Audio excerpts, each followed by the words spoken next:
Class 10th के VVI objective के लिए हमारे चैनल को सब्सक्राइब करें। दोस्तों आप लोगों को इस चैनल पर ट्रिक से ऑब्जेक्टिव क्वेश्चन याद कराया जाता है और एक क्वेश्चन पढ़ा करके उसके बाद जो ऑप्शन होता है ना, ऑप्शन यानी कि जैसे देखिए ये क्वेश्चन हो गया और ये चारों इसका ऑप्शन हो गया, तो इन चारों ऑप्शन का भी डिटेल में एक्सप्लेनेशन किया जाता है ताकि आप लोगों को दूसरा क्वेश्चन मतलब पढ़ने की आवश्यकता ना हो और आगे का भी क्वेश्चन रिवीजन हो जाता है। तो इसीलिए आप लोग वीडियो को ध्यान से देखिएगा और बहुत ज़्यादा इंपॉर्टेंट क्वेश्चन कराया जा रहा है। और दोस्तों ये सब क्वेश्चन पढ़ाई हो चुका है, इसीलिए हम ये सब नहीं पढ़ा रहे हैं। 20 तक पढ़ाई हो गया है और 21 से पढ़ा रहे हैं हम आज।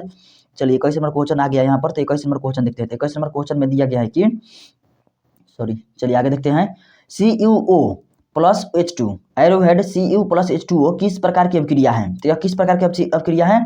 तो यह है अपचयन अभिक्रिया। तो इसका सही उत्तर क्या हो जाएगा? तो अपचयन सही उत्तर हो जाएगा। चलिए आगे देखते हैं क्वेश्चन 22 नंबर। तो 22 नंबर क्वेश्चन में दिया गया है कि निम्नांकित में कौन संतुलित अभिक्रिया है? तो संतुलित समीकरण कौन सा है ये बताना है। तो इसका पहला ऑप्शन है Mg plus O2 arrowhead MgO।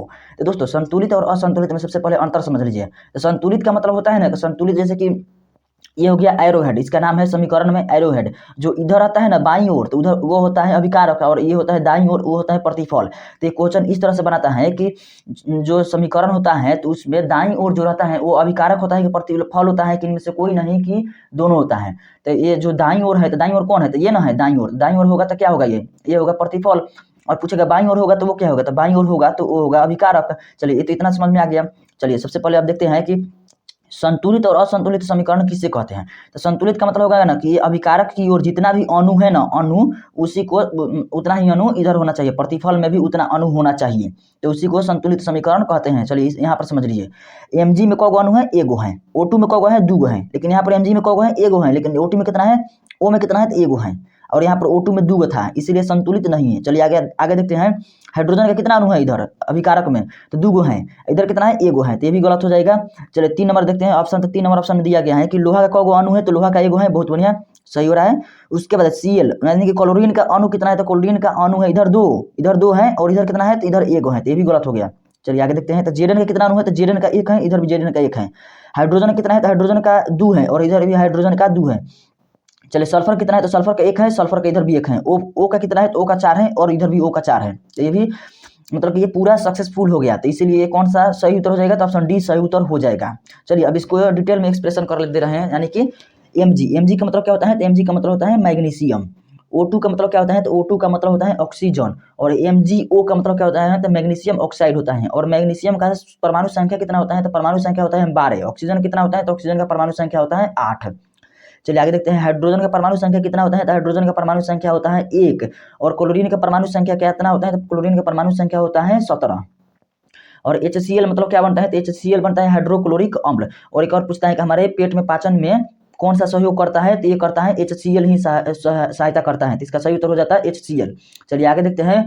पूछेगा कि लोहा का सूत्र क्या होता है, यानी कि फेरस का सूत्र क्या होता है? तो फेरस का सूत्र होता है Fe मतलब कि लोहा होता है।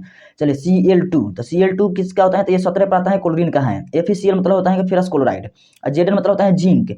H2 मतलब कि H2 मतलब हाइड्रोजन। SO4, तो SO4 के पूछता है कि संयोजकता कितना होता है? संयोजकता होता है 2 SO4 का। तो आप लोग याद कर लीजिएगा SO4 का संयोजकता कितना होता है? तो 2 होता है। चलिए आगे देखते हैं क्वेश्चन 22 हो गया। 23 नंबर क्वेश्चन में दिया गया है कि निम्नांकित में कौन ऑक्सीकारक है? तो ऑक्सीकारक इनमें से कौन सा है? तो ऑक्सीकारक है O2। तो ऑप्शन डी इसका सही उत्तर हो जाएगा। O2 एक प्रकार का ऑक्सीकारक है। 24 नंबर क्वेश्चन है समीकरण 2Cu plus O2 arrowhead 2CuO किस प्रकार की अभिक्रिया है?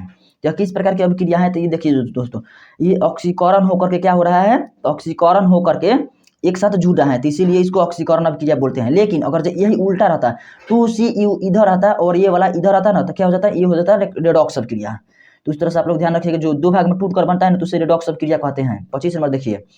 दूध से दही बनना कैसा परिवर्तन है? मतलब दूध से दही बनना कैसा परिवर्तन है ये बताना है। तो पहले आप लोग को ये जानना होगा ना। ऑप्शन देखिए, भौतिक दिया है, रासायनिक दिया है, और सही भी होगा रासायनिक, लेकिन ये जानना होगा कि भौतिक और रासायनिक परिवर्तन में अंतर क्या होता है। तो भौतिक परिवर्तन का मतलब होता है ना कि जो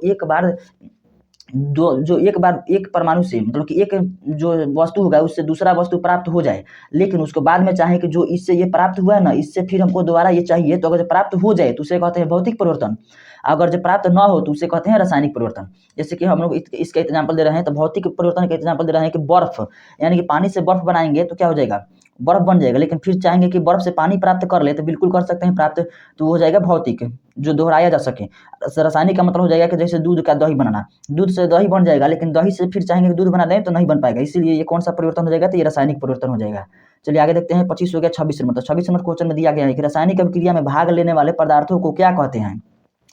तो रासायनिक अभिक्रिया में भाग लेने वाले पदार्थों को क्या कहते हैं, तो भाग लेने वाले का मतलब हो जाएगा ना कि बाईं ओर कौन सा होता है, रासायनिक अभिक्रिया में बाईं ओर क्या होता है, तो बाईं ओर होता है अभिकारक, और दाईं ओर क्या होता है, तो उत्पाद या प्रतिफल, दोनों इसका नाम है, तो आप लोग ध्यान में रखिएगा। तो भाग कौन लेता है अभिक्रिया में, तो अभिक्रिया में भाग लेता है अभिकारक। अगर पूछता है कि रासायनिक अभिक्रिया में भाग लेकर के जो यौगिक बनता है उसका नाम क्या होता है, तो उसका नाम होता है प्रतिफल।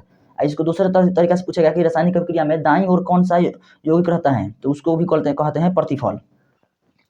आगे क्वेश्चन है 27 नंबर, काली चूना पर जब जल डाला जाता है तब अभिक्रिया होती है, तो कौन सी अभिक्रिया होती है।